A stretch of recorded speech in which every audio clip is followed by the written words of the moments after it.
The pace and intensity of our lives, both at work and at home, leave several of us feeling like a person riding a frantically galloping horse. Our day-to-day incessant busyness, too much to do and not enough time, the pressure to produce and check off items on our to-do list by each day's end seems to decide the direction and quality of our existence for us. However, if we approach our days in another way, we can consciously change this out-of-control pattern. It only requires the courage to do less. This may sound simple, but doing less can actually be very difficult. Too often, we mistakenly believe that doing less makes us lazy and results in a lack of productivity. Rather than, doing less helps us enjoy what we do achieve. We learn to do less of what is extraneous, and engage in fewer self-defeating behaviors, so we create a rich life that we truly feel great about. Just doing less for its own sake can be easy, startling, and transformative. Imagine having a real and unhurried conversation in the middle of an unforgiving workday with somebody you care about. Imagine completing one discrete task at a time and feeling calm and happy about it. In this book, you will see a new approach. The approach is equally useful for our personal life and our work life. In fact, the two hemispheres of our work and personal lives constantly reflect on and affect one another, each changing and/or reinforcing the other. Every life has awesome meaning, but the fog of constant activity and plain bad habits can often obscure the meaning of our own. Acknowledge and change these, and we can again enjoy the ways we contribute to the workplace, enjoy the sweetness of our lives, and share openly and generously with the ones we love. Less busyness leads to appreciating the sacredness of life.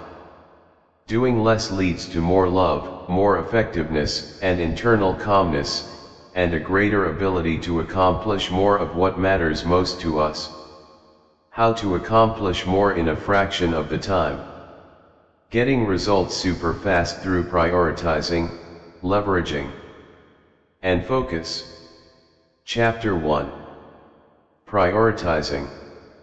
Not everything in life can be a priority. Many important things will compete for attention over your lifetime, but there are not enough hours in anybody's lifetime to give attention to everything that could potentially be a priority. Determining your basic priorities is a key exercise in moving toward more efficient use of your time. Your basic priorities provide a means for making time choices, helping you decide where it is important to invest yourself and where you are able to let go. Prioritizing. Setting priorities is a matter of deciding what is very important. In this case, important means significant to you. What activities and roles give your life meaning? These are the components of your life where you would like to succeed the most. Not everything in your life can be a priority. Many important things will compete for attention over your lifetime, but there are not enough hours in anybody's lifetime to give attention to everything that could potentially be a priority. Determining your basic priorities is a key exercise in moving toward more efficient use of your time. Your basic priorities provide a means for making time choices, helping you decide where it is important to invest yourself and where you are able to let go. On a daily basis, you also have to learn to set task priorities. Prioritizing tasks includes 2 steps. Recognizing what needs to be done. Deciding on the order in which to do the tasks. How do you determine what work needs to be done? For the most part, it relates back to your basic priorities. To be efficient in your time use, you have to weed out the work that does not fit with your basic priorities. Learn to say no to jobs that look interesting and may even provide a secure sense of accomplishment but do not fit with your basic priorities. You also have to be able to separate out the tasks that require busy work that tends to eat away at your time. Many tasks that fill your day may not really need doing at all or could be done less frequently. Task prioritizing means working on the most significant tasks first, regardless how tempted you are to less significant tasks out of the way. Certain skills help in using time effectively. Most of these skills are mental. While it is not necessary to develop all of the skills, each contributes to your ability to direct time usage. Time sense is the skill of estimating how long a task will take to accomplish. A good sense of time will help you be more realistic in planning your activities. It helps prevent the frustration of never having quite enough time to accomplish tasks. To increase your time sense, begin by making mental notes of how long it actually takes to do certain routine tasks, like getting ready in the morning, running a load of laundry, or delivering your child across town to baseball practice. Goal setting is the skill of deciding where you want to be at the end of a specific time. Goal setting gives direction to your morning, your day, your week, and your lifetime. The exercise on deciding your lifetime priorities is a form of goal setting. Learn to write down your goals. If you are like most people, goals are just wishes until you write them down. Keep your goals specific, as in weed the flower beds in front of the house rather than work on the yard. Keep your goals realistic, or you will continually be frustrated by a sense of failure. Standard shifting is adjusting your standards as circumstances change. Your standards are what you use to judge whether something is good enough, clean enough, pretty enough, done well enough. Perfectionists have very high, rigid standards, and they have trouble adjusting to the changing demands or circumstances of their life. Develop the ability to shift standards so you can be satisfied with less than perfect when your time demands are high, instead of feeling as if you are somehow falling short. Time planning is outlining ahead of time the work you need to be done in a specific period. Sometimes time planning is as simple as writing out a to-do list to ease your mind from holding on to too much detail. At particularly stressful times, the to-do list may expand to include a more specific calendar of when tasks will be done. While a detailed time schedule can be too confining to use all of the time, it is a good way to take the pressure off at exceptionally demanding times. Recognizing procrastination is a skill in itself, because procrastinators can do an incredible job of hiding their procrastination from themselves. Procrastination is needlessly postponing decisions or actions. You might disguise the procrastination response with an excuse like waiting for inspiration, or needing a large block of time to concentrate with your full attention, or needing more information before tackling a project. It takes skill to differentiate between procrastination excuses and legitimate reasons for delaying a decision or action. Without the ability to recognize when you are procrastinating, there is little chance of overcoming this immobilizing habit. Chapter 2. Tips to help you prioritize. Here are some tips to help you prioritize. It is important to use these tips on a regular basis to help remain focused. Each of these techniques can help you in getting closer to your goal of becoming more effective with your time. Tips. Each of these techniques can help you in getting closer to your goal of becoming more effective with your time. 1. Assume ownership of your time. Most individuals would be surprised if somebody reached in their wallet without asking and helped themselves to the money found there. But how different is that from letting other people help themselves to your time? Take possession of your own time and do not allow other people to make commitments of your time without your permission. It is not selfish to keep other people from consuming your time. Give your time freely when you want, but do not make the mistake of undervaluing this resource, or feeling guilty when you do not allow other people to waste it. Think of a time lately when somebody wasted your time. How could you have dealt with the situation better? 2. Prioritize. Continually check yourself to see that you're working on the most significant things. Helping your child talk through a problem he/she is having, or discussing the day's events with a spouse or friend may be more significant than getting the dishes done or a load of laundry completed. Do not think of priorities only as tasks that need doing. As you remind yourself to direct yourself to the most important tasks first, you will find yourself letting go of tasks that really did not need to be done in the first place. 3. Learn to say no. It is not that saying the word is so difficult. It's more the feeling of guilt that many women experience as soon as they use the word. Try centering on the significant things that will be done because you used that 2-letter word to decline something which was not a part of your priorities. Considering your past week, what are some things you should have said no to? 4. Protect your blocks.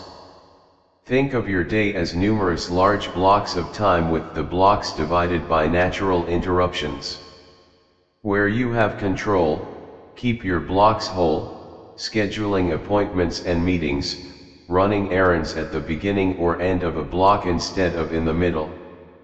Having an appointment in the middle of a block leaves little time at either end to tackle a major piece of work. Keeping your blocks of time as big as possible gives you a feeling of having more time that is available. 5. Delegate. There is that D word. Delegating means assigning the responsibility for a task to somebody else. That signifies you no longer have to do the task, nor do you have to remind somebody else to do it. Being able to delegate some tasks is a way of freeing up some of your time for the jobs that only you are able to do. As somebody else learns to do a job, do not be tempted to take over if they are not doing it quite right. You have to learn that done may be good enough. 6. Think in terms of buying time.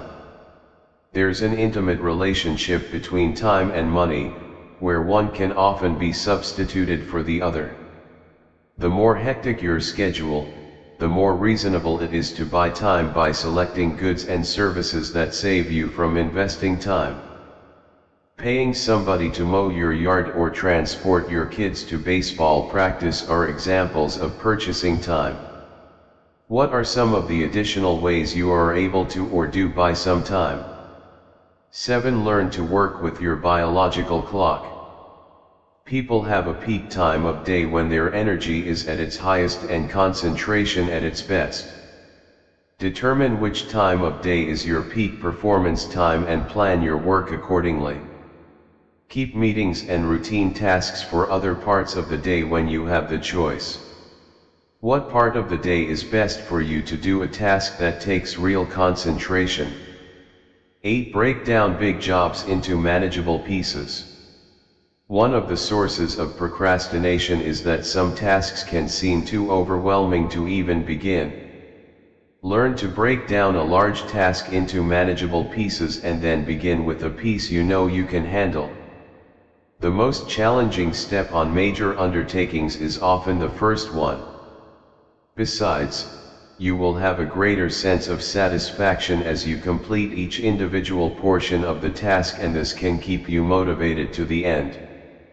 Think of a major task you have ahead of you.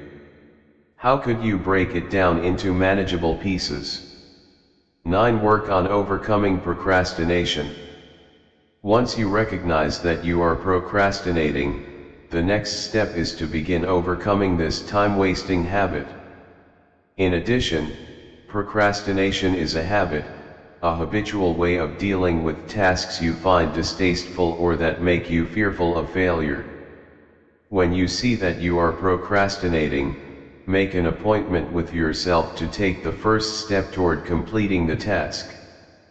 Determine exactly what that first step will be and then set a specific time in the near future to begin the work. 10. Reward yourself. Celebrate when a major task is completed or a major challenge is met. One of the problems with a hectic life is that you can be so busy that you fail to notice the completion of a major piece of work. You just move on to the next job without celebrating your previous success. This failure leads to focusing on what is still left undone instead of enjoying what has already been accomplished. Set up a reward system for yourself that serves as both a motivator to get certain difficult tasks done and an acknowledgement that you are making effective use of your time. Be it a bubble bath, 2 chapters in your new book, or a phone call to a friend, acknowledge your accomplishment by rewarding yourself. Chapter 3. Beating procrastination. If you have found yourself putting off important tasks repeatedly, you're not alone. In fact, many people procrastinate to some degree. The key to controlling this destructive habit is to recognize when you begin procrastinating, understand why it happens, and take active steps to manage your time better. In a nutshell, you procrastinate when you put off things that you should be focusing on right now. Beating procrastination. If you found yourself putting off important tasks over and over again, you're not alone. In fact, many people procrastinate to some degree. The key to controlling this destructive habit is to recognize when you begin procrastinating, understand why it happens, and take active steps to manage your time better. In a nutshell, you procrastinate when you put off things that you should be focusing on right now. How to overcome procrastination. Follow these steps to deal with and control procrastination. Step 1. Recognize that you are procrastinating. If you are honest with yourself, you probably know when you are procrastinating. Here are some useful indicators that will help you know when you are procrastinating. Filling your day with low priority tasks from your to-do list. Reading emails several times without starting work on them or deciding what you are going to do with them. Sitting down to start a high priority task, and almost instantly going off to make a cup of coffee. Leaving an item on your to-do list for a while, even though you know it is important. Regularly saying yes to unimportant tasks that other people ask you to do, and filling your time with these rather than getting on with the important tasks already on your list. Waiting for the right mood or the right time to tackle the important task. Step 2. Adopt anti-procrastination strategies. Procrastination is a habit, a deeply ingrained pattern of behavior. That means that you will not just break it overnight. Habits only stop being habits when you have persistently stopped practicing them, so use as many approaches as possible to maximize your chances of beating procrastination. Some tips will work better for some people than for others, and for some tasks than others. Sometime you may just need a fresh approach to beat procrastination. These general tips will help motivate you to get moving. Make up your own rewards. For instance, promise yourself a piece of tasty flapjack at lunchtime if you have completed a certain task. In addition, make sure you notice how good it feels to finish things. Ask someone else to check up on you. Peer pressure works. This is the principle behind slimming and other self-help groups, and it is widely recognized as a highly effective approach. Identify the unpleasant consequences of not doing the task. Work out the cost of your time to your employer. As your employers are paying you to do the things that they think are important, you're not delivering value for money if you're not doing those things. Shame yourself into getting going. Aim to eat an elephant beetle first thing, every day. Remember, the longer you are able to spend without procrastinating, the greater your chances of breaking this destructive habit for good. Chapter 4. Tips for staying focused. Some might say it is because we do not have the necessary willpower to accomplish what we set out to do. Some say it is because we are too busy or too overwhelmed to take action on our resolution. My guess is it could be any of those things, but it is more likely that you have just started down a path without your compass and you have started to lose your way. Rather than rattling off a list of things you should do for whatever reason, sit down and think about what it is you really want to achieve and set a solid intention for accomplishing your goal. I also suggest that you focus on only one or two intentions at a time. No matter what it is that you would like to achieve, setting an intention can and will set you on a course for success. Tips for staying focused. Some might say it is because we do not have the necessary willpower to accomplish what we set out to do.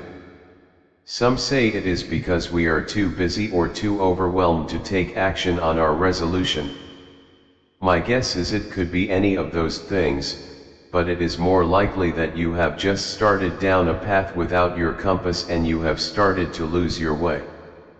Rather than rattling off a list of things you should do for whatever reason, sit down and think about what it is you really want to achieve and set a solid intention for accomplishing your goal. I also suggest that you focus on only one or two intentions at a time. No matter what it is that you would like to achieve, setting an intention can and will set you on a course for success. Here are 5 top tips to finally achieving your goal. Tip 1. Get clear. In setting an intention, you're making it clear to yourself and to other people exactly what you plan to do.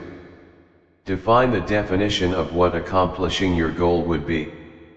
For instance, you know you've reached your goal of improving your management skills when you consistently feel more satisfied with your ability to deal with tough situations and motivate your staff. You may even get that promotion you have been after. Tip 2. Realize that an intention comes in several sizes and every large goal is filled with intentions big and small. With follow-through, each intention will ultimately lead to success. For instance, if your resolution is to improve your management skills, your first intention may be to speak with your company to find out what skills and traits you may want to focus on. Tip 3. Do not let confusion overwhelm your intention. You may have lots of passion about your resolution, but passion without a plan is wasted energy and will eventually fizzle out. Setting an intention to take a step towards your goal each day will keep you on the right path and help to clear away confusion. Tip 4. Use your resources. Ask for what you want and need from other people. When you clearly state your intention and your request of other people, you have the opportunity to gain a partner and a cheering section. For instance, if you look up to somebody's management style, ask him or her for tips and possibly even support. Chances are they will be flattered and very willing to share advice. Tip 5. Be accountable. Choose your resolutions carefully by deciding what really interests you. You might ask somebody you trust to help keep you accountable. Nevertheless, nothing can take the place of honoring your intentions to yourself. You will be amazed at how your self-esteem and sense of accomplishment will increase when you achieve your goals. Chapter 5. Work less, accomplish more. If you are feeling overworked, overwhelmed, or just plain over it, the following time management tips can help you maximize your productivity so you are able to accomplish more. Work less, accomplish more. If you are feeling overworked, overwhelmed, or just plain over it, the following time management tips can help you maximize your productivity so you are able to accomplish more. Separate work from home. Between responding to personal emails, instant messaging and fielding cell phone calls from your kids, it can get very hard to stay focused on the tasks. Therefore, when you're in the office, try to concentrate on your work as much as possible. Then when you're at home, you can really deal with your issues there without distraction. You'll wind up having better quality time both places. Separating your work duties from home-related ones will allow you to keep your mind on work when you're there and, in turn, procrastinate less, feel less overwhelmed and accomplish more. Establish boundaries and stick with them. While it is always great to try to make everybody happy all the time, it is just not possible in a workplace ruled by the irrefutable laws of time and space. Learn when to say no. There are times when it's right to go beyond the call of duty on the job. For instance, when it is a real emergency, then I do not mind staying late or going out on a limb. However, that's different from just letting people dump their last-minute work on your desk so they can make it home early. While you need to do your work, you also need to take care of yourself and know your job's boundaries. Get organized. Time spent hunting for files or lost phone numbers could be used for making progress on your to-do list. Good organizational structures are essential in any time management plan. Spend a few moments at the end of every day answering voicemails and emails. It always helps to be organized and not let messages pile up. It will always save you time. Sticky notes posted on your keyboard can help you remember the most important tasks that need to be done throughout the day. Everyone has their own system for being organized. Try these tips. They may just add a couple of minutes to your day along with your routine you already practice. Make time for yourself. Any well-constructed to-do list has to include some time for relaxing and centering yourself, or you might wind up too stressed out to do anybody any good. Hard work equals resistance and is the opposite of flow. First off, no one likes to have to do anything. When you say I have to pay my bills, so I have to work hard to get the money. Already you are able to sense the despair and powerlessness in the very idea of having to do something you naturally resist. When you have to do anything, you're in a state of resistance. You are fighting the natural flow by pointing yourself upstream, resisting. After a few decades of this resistance, you are able to see how some individuals eventually burn out, lose their perspective, lose joy, create sickness, and ultimately lose life itself. No, having to work hard to get what we want isn't the answer. Grinding away at something is the root cause of all disappointments in life. Turn this idea around. Discover and pursue your path of least resistance. What do you love?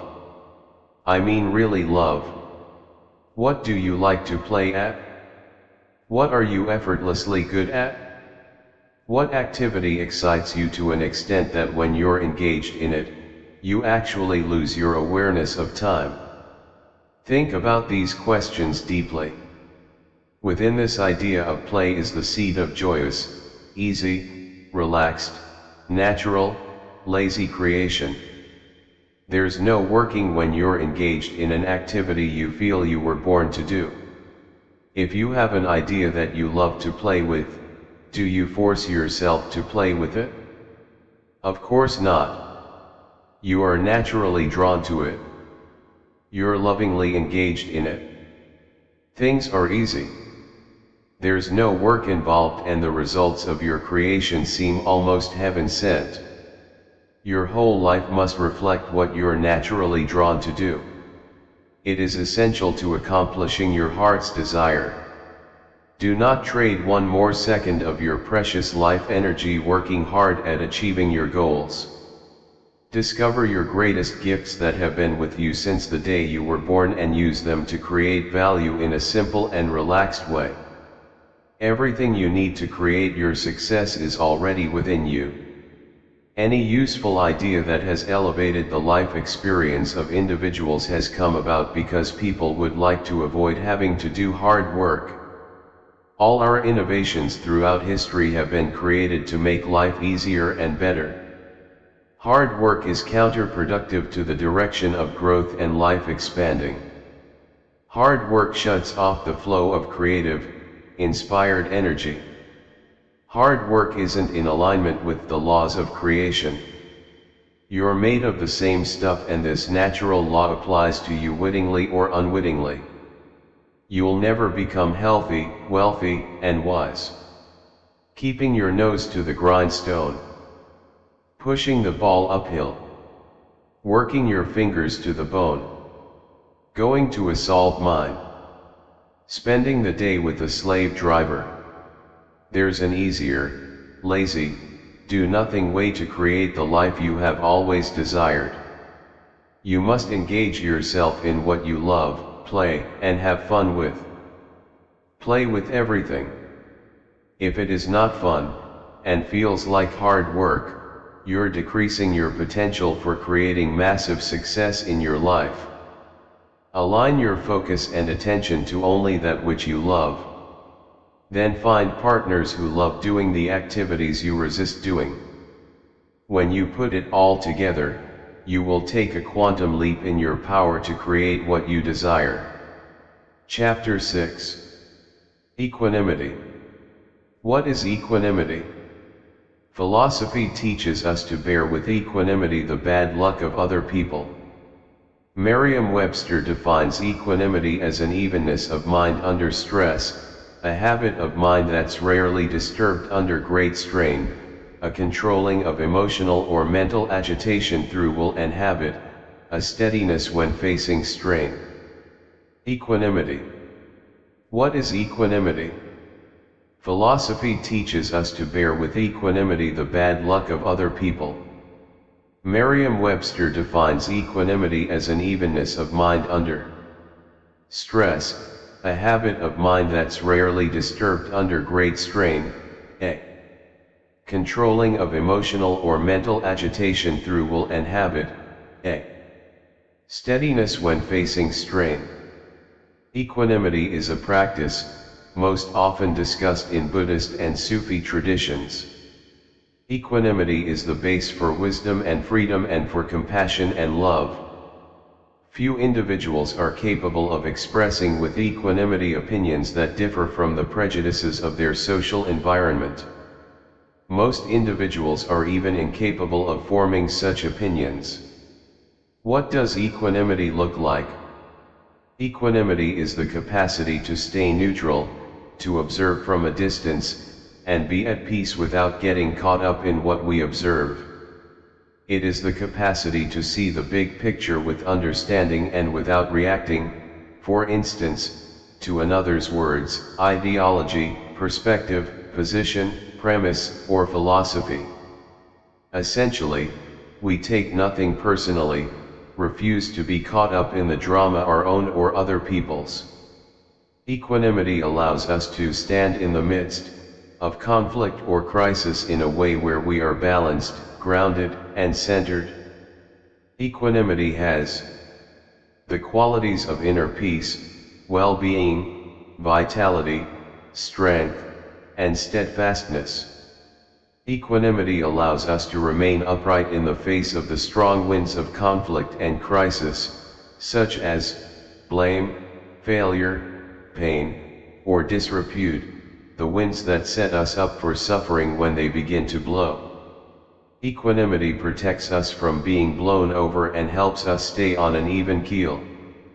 How do we develop equanimity? There are numerous mind/body qualities that support the development of equanimity. One is integrity. Doing and being in integrity supports our feeling confident when we speak and act. Being in integrity fosters an equanimity that results in blamelessness, feeling comfortable in any setting or with any group without the need to find fault or blame. Another quality that supports equanimity is faith, not necessarily a religious or theological faith, a faith based on wisdom, conviction, or confidence. This type of faith allows us to meet challenge, crisis, or conflict head-on with confidence, with equanimity. A third quality is that of a well-developed mind, a mind that reflects stability, balance, and strength.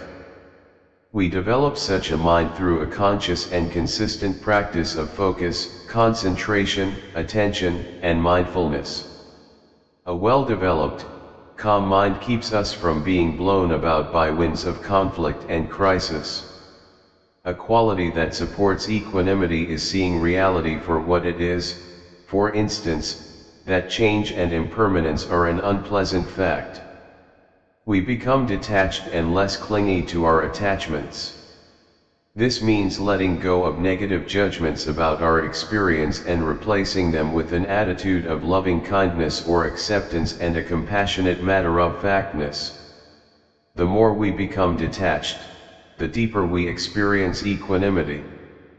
The final quality is letting go of our need to be reactive so we can witness, watch, and observe without needing to get caught up in the fray, the winds, maintaining a consistent relaxed state within our body as sensations move through. Equanimity, thus, has two aspects, the power of reflection and an inner balance, both of which support one to be mindful, awake, aware, and conscious. The greater the degree we are mindful, the greater our capacity for equanimity. The greater our equanimity, the greater our ability to remain steady and balanced as we navigate through the rough waters and gusty winds of change, challenge, and conflict. What happens when we are out of balance, lacking equanimity? In our everyday physical world, when we lose our balance, we fall. In our emotional world, we stuff our feelings and emotions, deny them or contract around them. Or we identify with a particular thought, feeling, or emotion, hold on to it rather than allow it to flow through us or pass like a cloud in the sky. The middle ground is equanimity, the state of non-interference. Equanimity allows for a deeper, more fulfilling experience. As we develop our capacity for equanimity, we can begin to notice when we drop into a state of equanimity. Being aware of our experience, we can explore the state, and this practice will lead to more frequent and deeper states of equanimity. What we find with such practice is that people, events, and circumstances that once caused us to be reactive no longer have any charge, and we are more and more able to let go and feel less bothered. We suffer less. Chapter 7. Using affirmations. If you use affirmations, make it a point to use them frequently and do not stop using them even if your situation is getting better. The more you use affirmations, the better the situation. There are affirmations for every type of situation: priorities, procrastination, focus, and serenity are just a few. Here are some affirmations that may help you throughout your day. Affirmations. If you use affirmations, make it a point to use them frequently and do not stop using them even if your situation is getting better. The more you use affirmations, the better the situation. There are affirmations for every type of situation: priorities, procrastination, focus, and serenity are just a few. Here are some affirmations that may help you throughout your day. Prioritizing. I am entitled to live a calm life, full of joy and order. I set realistic goals, remembering that my first priority is myself. I schedule tasks at the right pace for me. I proactively decide what tasks I should do first and which are more important. I take something off my schedule before I add one on. I make time for anything new that I bring into my life. I find no need to hoard my time on one specific thing. I am able to delegate the tasks that I cannot, or should not be doing. I make time for play and rest and do not allow myself to work non-stop. I accept my progress because it is at my own pace. I know that my patience, tolerance, and efforts help me learn and grow to be a stronger version of me. I am gentle with my efforts, knowing that my new way of living requires much practice and patience. Procrastination. I take the action and leave the outcome up to God. There is no try, only do. My desire to get on with things is stronger than my desire to procrastinate. Procrastination is my enemy. I take action towards my goals daily. I enjoy the success of finishing a task. I choose to start this task with a small, imperfect step. I will feel terrific and have plenty of time for play. I look forward to getting things done. Among everything I do, I love working the most. Focus. I am alert and attentive at all times. I am always focused on what I am doing. I am attentive and observant throughout my day. I am aware and present at all times. I am calm and focused in all that I do. I am completely absorbed in the present moment. I am completely focused on what I am doing. I am easily absorbed by all that I do. I am fascinated and involved in every task I perform. I am focused and relaxed in all that I do. I am fully focused and present in all interactions with others. Serenity. I have peace of mind at all times. No matter what I am faced with, I will remain calm. I have inner peace. My mind is always in a calm, loving place. Wrapping up. Generally, when we make progress in life, it is because life presses on us to move forward. Seldom is it because of our own conscious choice and initiative. Over the long course of our lives, such forced advancement occurs in unpredictable ways, sometimes through happy, but often through unhappy experiences. Surely, this is not the most effective way to progress in life. Yet that is the way the overwhelming majority of us progress in life. We call such inefficient, unpredictable, life meandering progress. However, with this book and these tips, we can consciously change our behavior without the added stress. We can have balance and success in life. In addition, we can get our priorities in line and keep them there. What is stopping you from grabbing those extra minutes and hours in your day? The only answer is, you. So get out of your way and start accomplishing more by doing less.